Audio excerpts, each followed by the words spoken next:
Hi and welcome back to the channel.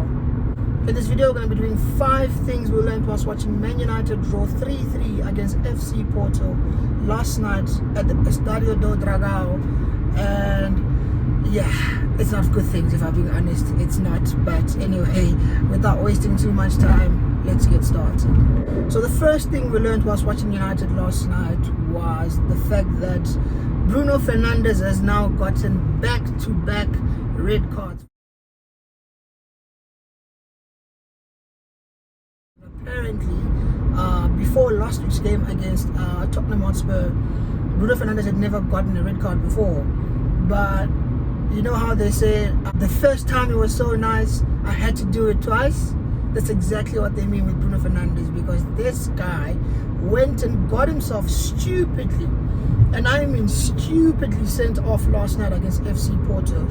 I know people are calling it soft because they said you didn't actually make any contact with the players ahead.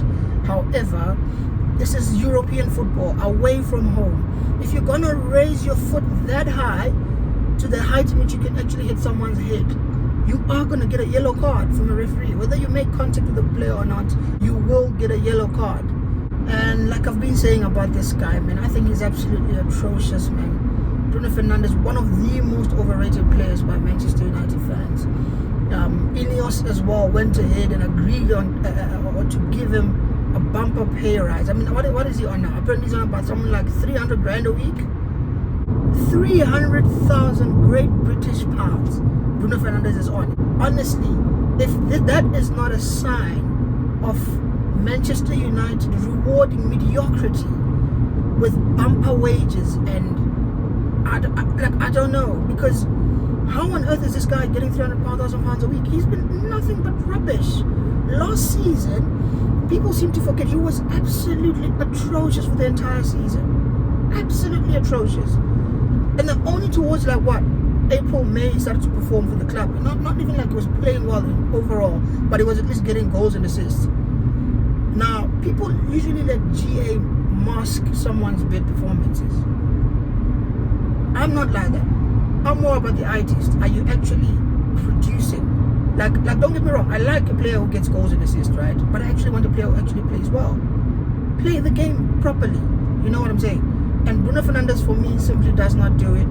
And like I said, stunk up the joint again last night. He was absolutely rubbish. Gets himself stupidly sent off, and now he's going to miss the next 3 games in Europe because of that. And if I'm being honest, I'm not that bothered. If anything, I'm happy we're not going to have to deal with him when it comes to European football. Maybe we'll actually have a decent chance now of progressing through to the next round of the Europa League, because we've all seen the team performs better when Bruno Fernandes is not on the pitch. It's a fact. I'm not even doing the whole agenda thing. It's a simple fact. Man United as a team function better without Bruno Fernandes. It's as simple as that. But anyways, as I said, back-to-back red cards for the idiot. And it is what it is. We move. So now moving it on to the second thing we learned whilst watching Man United last night. Rashford looked good last night, man. I'm not gonna lie.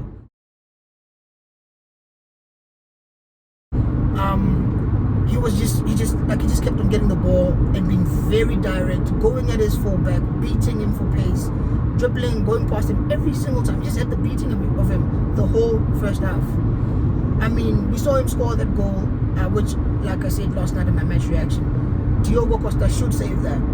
So, however, as a United fan, I can't complain because we got to score. But I thought Rashford was looking like our brightest player. Not only did he score his own goal, he actually created a goal for Rasmus Højlund and set him up with a great assist to make it 2-0. And to my surprise, half-time came and Eric Ten Hag decided that the best thing to do would be to replace Marcus Rashford. Like, I didn't get it. I genuinely thought he must be injured. He 100% must be saying he's got a bit of a niggle, maybe his hamstring, his ankle, something. But there's a bit of a problem, because there's no way in hell our manager is replacing our best player in the first 45 minutes of the game if they're not injured. Lo and behold, at the end of the game, Ten Hag asked why he replaced Marcus Rashford, and this idiot comes out and says that he replaced him for rotational reasons. And I'm like, what the hell do you actually mean? Like, what do you mean for rotational purposes? We're 2-2 at the time. The score was 2-2. We're coming out for the second half. He's been our best player all game. Maybe he's not been performing well throughout the season, but in this game, he's been the best player so far in the entirety of the first half. So for you to tell us you're replacing him and bringing on Garnacho because you want to rotate him makes no flipping sense. Honestly, I didn't understand that substitution. It was absolutely baffling because, if I'm being honest, this Garnacho who was brought on in the second half, he did nothing. He couldn't beat his fullback. The fullback was Rashford was beating for fun. Garnacho couldn't get any change out of him. Now, my thing is, why change it if it's working? If it's not broken, don't fix it. I always say this. And Ten Hag just seems to get it wrong all the flipping time, man. Honestly, like Rashford was literally our best player today and he chose to replace him. But anyways, what can we say? It's Ten Hag doing stupid things as always. And that brings me to my next point. The third thing we learned whilst watching United last night was Ten Hag's substitutions are very, very questionable, honestly. I mean, honestly, what the hell were those substitutions? I mean, for starters, right?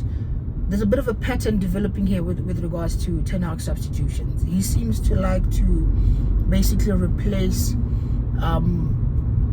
flip, man. Stupid traffic now.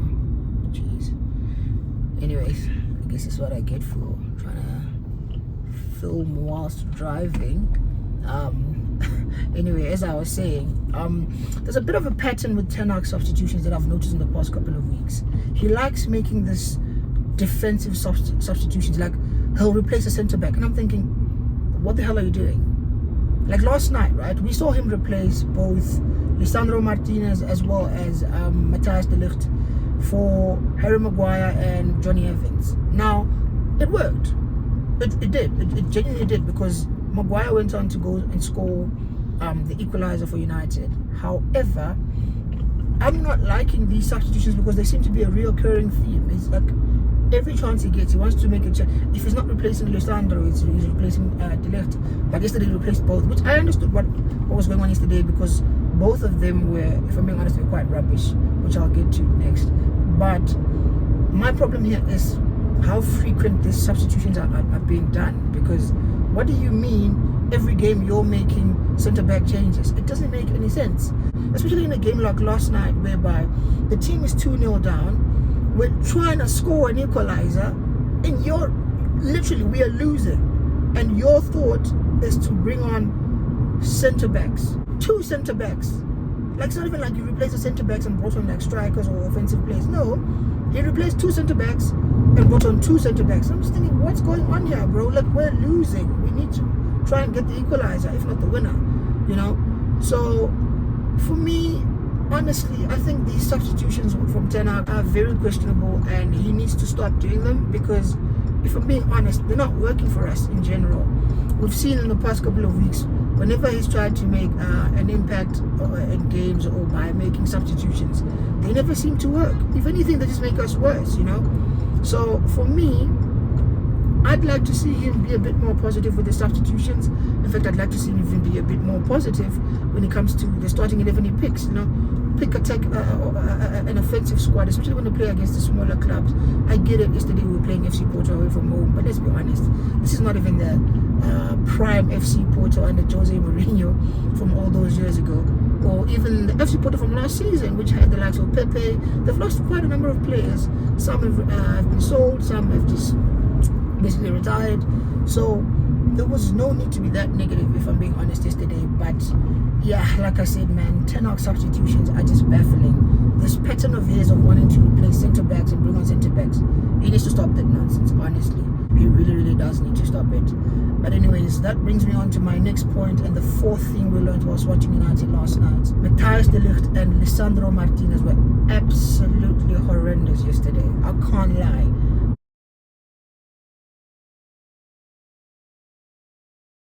They were absolutely horrible. I even made a mistake whilst doing my player ratings last night. I gave them scores which were actually quite high when I actually went back and rewatched, because I rewatched the highlights, 30-minute highlights again today to try and see if I had rated them properly. Well, not just them, but the whole team. And I realized whilst watching those goals back, man, Martinez and De Ligt were awful yesterday, guys. They were so bad. And yes, whilst I'm saying I don't agree with Ten Hag's constant substitution of the centre backs, they did deserve to get hooked yesterday. They were awful. They were absolutely bad. De Ligt is just, Omorodion just bullied him the entire game. For a big guy, he got bullied yesterday. Omorodion was the first one to win the header to score, the movement to score the second goal. It was bad. The passing was not good. But to be fair to De Ligt, Lisandro Martinez was even worse, guys. He had an absolute stinker. And the worrying thing with Lisandro is he's been playing like this all season, guys. When he goes and plays for Argentina, he looks like a world-class at the back. But so far, since the season started for Man United, he has been absolutely poor.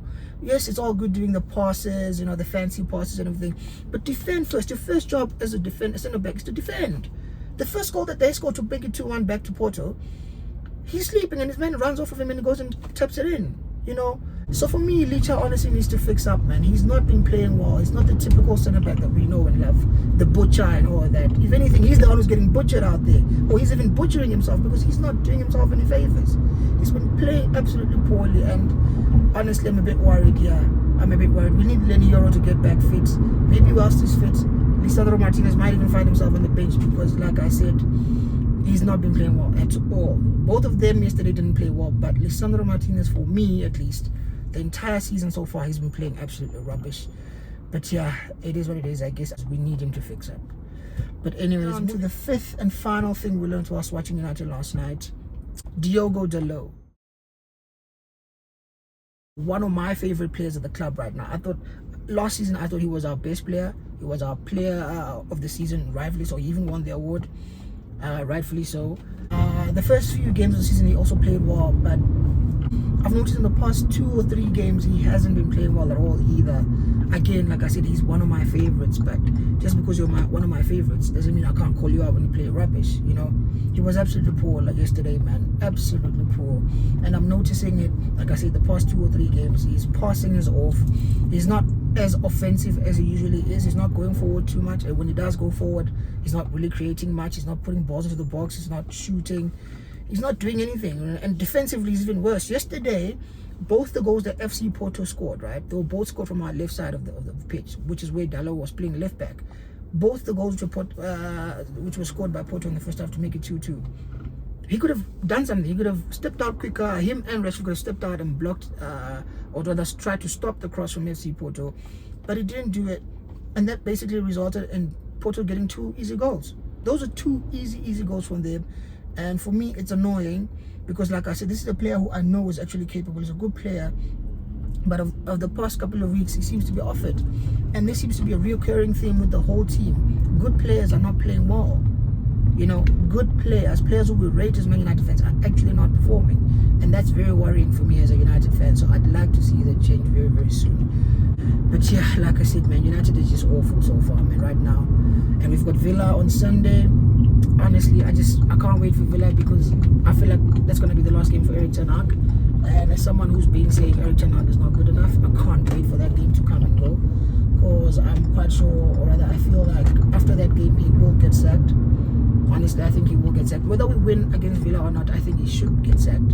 And I think he will get sacked. So for me, like I said, I can't wait for the Villa game on Sunday for us to be rid of this manager, because he's shown us time and time again that it's simply not good enough. The job is too big for him, and we simply need to move on as a team, you know. So yeah, but anyways, those are my thoughts. Let me know what you thought in the comment section below.